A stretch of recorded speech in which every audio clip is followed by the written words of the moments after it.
All right, so we've got a fresh set of lawsuits filed on Friday. These were filed against the Treasury Department and the Internal Revenue Service. And these were filed in response to a request by the Department of Homeland Security, where DHS reached out to the IRS and it was asking for tax return details on close to 700,000 individuals that they believe were undocumented immigrants who were living and working in the United States without the proper work authorization. So, a couple of key points to highlight in this article. I'll put a link below to not just the article, but the actual lawsuit that was filed itself. But taxpayer information, again, highly confidential.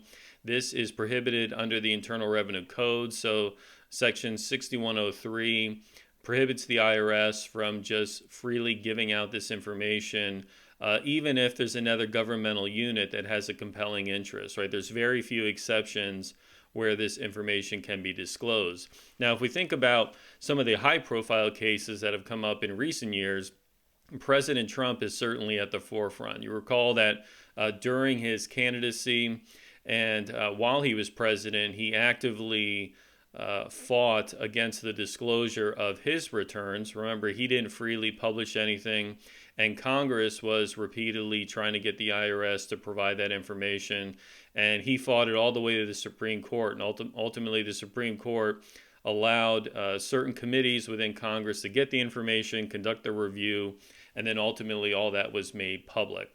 Now, the statute does provide that the president can request individuals' information, but they have to be very precise, right? He has to specify the taxpayer's name, exactly who it is you're going after. And so this prevents the IRS from disclosing taxpayer details en masse to the president or another agency that might be requesting it. And so ICE is Immigration's Customs and Enforcement. They're a part of DHS. They requested the IRS provide addresses, phone numbers, and email addresses of the 700,000 suspected undocumented immigrants.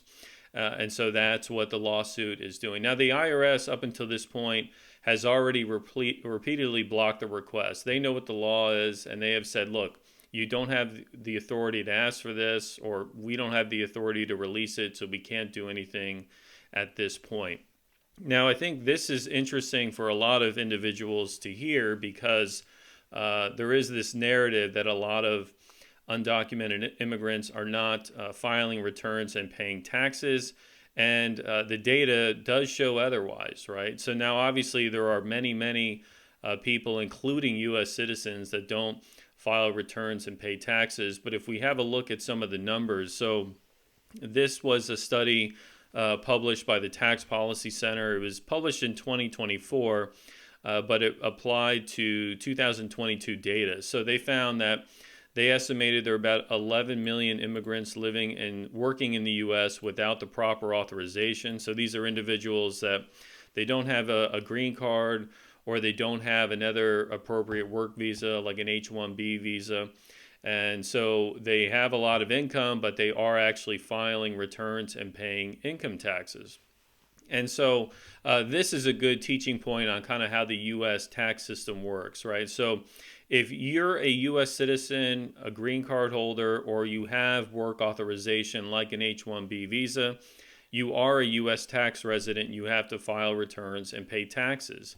If you're not authorized to work in the U.S., but you have income anyways, you are still required under the tax law to file a return and pay income taxes. And so there's really two tests, right? Are you in the U.S. earning any kind of U.S. source income over the threshold, or are you in the U.S. and you're living and working in the U.S. for enough days to meet the substantial presence test? Remember, if you meet the substantial presence test, you are now a U.S. tax resident, and you're subject to income taxes on all of your income worldwide, no matter from what source it's derived. Now, part of this search was a target on ITINs, right? So individuals have two different types of tax ID numbers. You have a Social Security number, which is issued to U.S. citizens, green card holders. If you have other work authorization, If you don't have the ability to get an SSN, you've got to get an ITIN instead. Now, in general, ITINs are issued to people who are truly non-residents, so they're living and working somewhere else outside the U.S., but they have U.S. source income, like an investment in a U.S. business. And so because they have those U.S. source earnings, they've got to file a return and pay taxes. Well, for undocumented immigrants that couldn't get a Social Security number, their only option to appropriately file a return and pay income taxes was to get an ITIN. And so as of January 2021, they estimate there are about 5.4 million active ITINs that are currently in circulation. So again, a combination of individuals that are undocumented immigrants living and working in the U.S., and then those that are not in the U.S., they just have some sort of U.S. income. Now, one of the negative aspects of going down that path, if you're an undocumented immigrant, is you do lose out on a lot of tax benefits. So like the article highlights here, things like the federal earned income tax credit, child tax credits, a variety of other things. You cannot claim these by simply filing a 1040. You have to file the 1040 with the appropriate forms, but you have to have a valid Social Security number. So the system can differentiate between what's an ITIN and what's an SSN. If you've got an SSN, you're going to be eligible for these additional benefits. If you have an ITIN, you're not going to be able to get any of it. Now, as far as the numbers, they estimate about $100 billion in federal, state, and local income taxes paid in 2022 alone. So quite a substantial number, right? It's not small. Now, granted, the total federal revenue collected is it's like a little over $4 trillion, but $100 billion across all collections, federal, state, and local, isn't a small number. Hope that was informative. Again, it'll be interesting to see what happens. Obviously, the DHS is looking for that data because they can get contact details, they can get addresses, so they can go through the list and just show up at people's door based on the information they included with their tax return. So I do imagine that this lawsuit is probably going to be upheld. I think that they're not going to be able to just flat out disclose 700,000 individuals' details, but I mean, who knows, right? The amount of lawsuits and executive orders and all these things going on right now can be a bit wild. So, so just a quick update on that.